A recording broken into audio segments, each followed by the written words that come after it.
Everybody, what's going on? Hellmite here, bringing you another video from Grab the Lantern today. Today I wanted to give my first review and my first impressions on Sylas the Unchained, who came out very late last week, and who I've been really struggling to get games with him. He seems like he's a very popular champion. Lots of people have been playing him, picking him, banning him, all that sort of thing. So this is going off not as much practice and experience that I usually do, but I did still want to get this out and let you guys know what my thoughts are on our newest champion. So definitely be sure to let me know if what I'm saying is completely out my ass down in the comment section below, and if you guys have had a lot of different experiences on Sylas.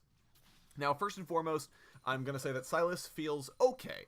He doesn't feel great. He's not incredibly fun to play. He doesn't bring a super new experience to the game. Unlike Nico, where I had a lot of fun just doing clone shenanigans and walking around in someone else's skin to try and confuse them, Sylas, his base kit doesn't really feel like it does that many things that are very unique or very interesting. It doesn't really have a lot of reasons that let him stand out, or reasons that really make you feel like, yeah, this is why I'm going to play Sylas, because his base kit just doesn't have a lot of that. I feel like if you're playing a diver, it feels like you'll almost always pick a different champion over Sylas. If you're playing an AP bruiser, it feels like there are other better champions for that role. If you're trying to play an assassin, again, feels like there are better champions for that role. So, and it's just because I think his base kit is okay. I think he's got an okay ability to get into fights. His E's got quite a bit of counterplay on it. Obviously, it has the first dash, but the second dash is a very slow-moving skill shot. I think it's almost even slower than a Mumu Q, which feels pretty dodgeable most of the time. So it's definitely hurts Sylas' ability to get in, but if he does, it's a pretty good reward. It doesn't do any damage, but it does have a pretty hefty stun on top. You're immediately able to get a Petricite Burst auto attack on top of that. Feels pretty okay on that. The Kingslayer heal and the Abscond shield feels okay, because he's relatively squishy. He needs some way to survive and fight. So yeah, the heal and the shield can feel pretty ridiculous when you almost kill Sylas and he recovers something like 33% of his HP and then shields himself. That can feel kind of difficult to deal with, but it doesn't feel like he's any worse than a lot of other bruisers, given that it's a lot easier to get him down to very, very low health totals in advance. A lot of other bruisers, it does feel like they take longer to get down to that health percentage, whereas Sylas, for the most part, is like, it's easier to get him down, but then he's able to come back if he's able to get a good Kingslayer. And the biggest thing for me is that Kingslayer doesn't heal on minions, so it doesn't really even give Sylas lane sustain or any ability to heal up unless he's going in for a trade, at which point he could lose more HP than he gets back by using Kingslayer. So it does feel like there are a couple of different ways that you can deal with Sylas. It doesn't mean he's like guaranteed broken or anything. It feels actually okay. The damage on his Q actually feels really, really low. Maybe I just suck on it. I know it does reduce damage to minions, but it does feel like for something that should be his primary damage tool, it doesn't actually do that much. It felt like most often I had to get into the Petricite Burst auto attack off the back of it. Otherwise, I really just wouldn't be doing that much damage. It could be that I suck and I haven't had enough practice yet on Sylas, but generally speaking, it does feel like his Q could typically use a buff. Definitely his wave clear feels pretty terrible until he has a lot of items. He's definitely not a pick into something that can shove him in, which is almost every mid laner. I don't think that Sylas has good wave clear.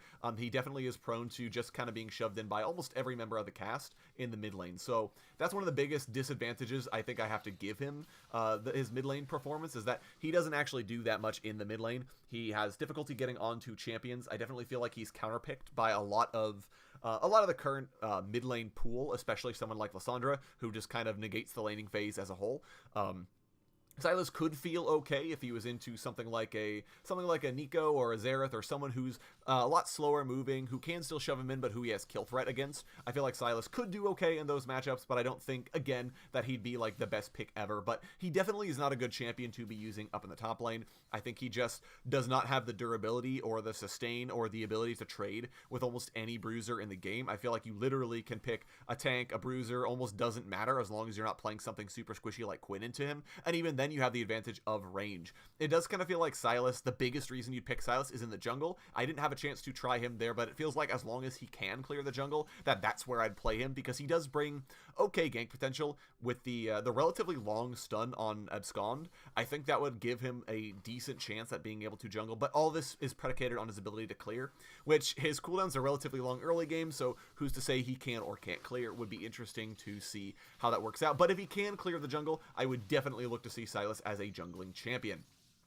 Now, I've kind of given Sylas the runaround right now, but I do think that his ultimate is where he shines, which does make sense as that's kind of his shtick. I think the biggest thing, it gives him a lot of potential in footsie duels. Sylas really has the ability to say, oh, hey, we're dueling right now, or we're in a small skirmish, and I'm going to take the ultimate I need in order to turn this fight, whether that's I'm going to steal the Hecarim's ultimate to ult myself to safety during this gank, or whether it's I'm going to take the Kane's ultimate, and as he tries to flee the fight, I'm going to ult him and make sure that we get this frag. I think that's one of the best things you can do with Sylas, and really makes you feel super smart, like that you were able to play it that way. The other advantage that Sylas ult gives is that it helps him mitigate his team's weaknesses. So, for example, if you have a team that's very low initiation, for example, or the Sona's really giving you trouble, you have the ability to just take the Sona's crescendo, and all of a sudden, you've got team initiation. I think that's one of the biggest reasons to pick Sylas, is that he kind of gets to take your enemy's best tool. Even if you want to play pick compositions, you can take something like a Lissandra ultimate, or that kind of a thing, I think is the biggest reason why you're picking Sylas, which does make sense. A lot of champions get played for their ultimates, and I think that's the biggest reason why you're picking Sylas. Now, I do think that it's pretty easy to sort of shut down Sylas's ability to get good ultimates if you have lots of champions with just kind of useless abilities for him. So someone like Corki, someone like Jace. I don't think Sylas gets a lot of use out of their ultimate abilities, so it does feel like there are good ways of shutting him down and giving him no good targets. But if he does have a few good targets to pick from, I think that's the biggest reason to play him, and I think that's where he really does shine. Now, I do wish that the delay per champion was more obvious. I feel like there have been a lot of times where I've been mashing R on somebody to try and steal their ultimate in the middle of a hectic duel and haven't been able to do it, and wasn't sure why I wasn't able to do it. It does feel like you really need to be keeping track of which champions you've recently borrowed from. I would almost love to see a sort of champion tracker, sort of like Kindred and Rengar have, where you're able to see which champions that you've recently stolen ultimates from and give their cooldowns, so that in the middle of a fight which ones you can still take their ultimates. I think that would be a really nice quality of life change for Sylas, something I would certainly love to see. Not necessarily a guarantee to happen, but I would certainly love to see it be a thing. The other thing is, I just think in general that Sylas does have to worry about his ultimate's cooldown in the early game, which does make sense, but I do sort of wish the cooldown was slightly lower, as it does feel like that's the biggest reason you pick Sylas. I think his base kit is not good enough to support his pick. I think he needs to have as many ultimate steals as possible, and the cooldown in the beginning of the game, especially given the fact that he can't hold on to ultimates forever, does feel pretty bad, and it means that Sylas does have to be a lot more reactionary with it, where I wish it was more of a prepare thing, where you could kind of think in advance and steal an ultimate that you want, and then be able to do something. So maybe steal Lissandra ult and walk down bottom lane for the gank, because now you can Frozen Tomb somebody.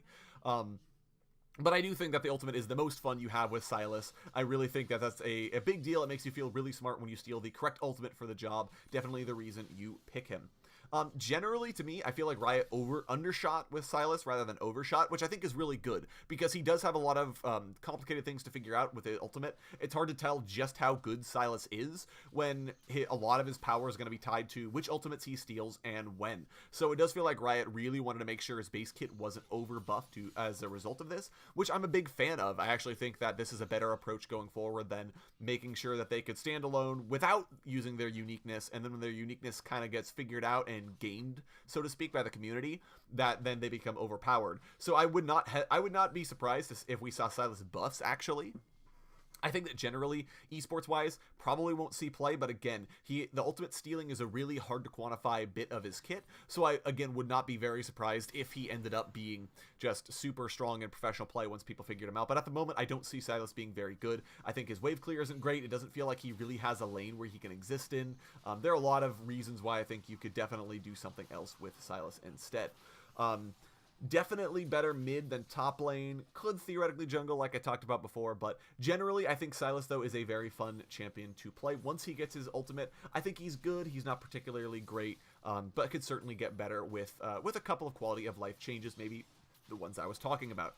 Anyways, those are my first impressions on Sylas. Let me know what you guys are thinking of the Unchained down in the comment section below. Would love to hear your thoughts, how you've been playing him, what you've been building on him, what you guys even think. Would love to hear all of that down in the comments. If you enjoyed today's video, go ahead and leave a like. And if you really enjoyed today's video, consider subscribing. I upload a video every Monday, Friday, and on patch days as well. And if you're looking for more Grab the Lantern content, you can check out my blog, which is linked down in the description. I upload an article just about each and every single day for your enjoyment. Once again, thank you guys so very much for watching. I do appreciate it. And I will talk to you all later.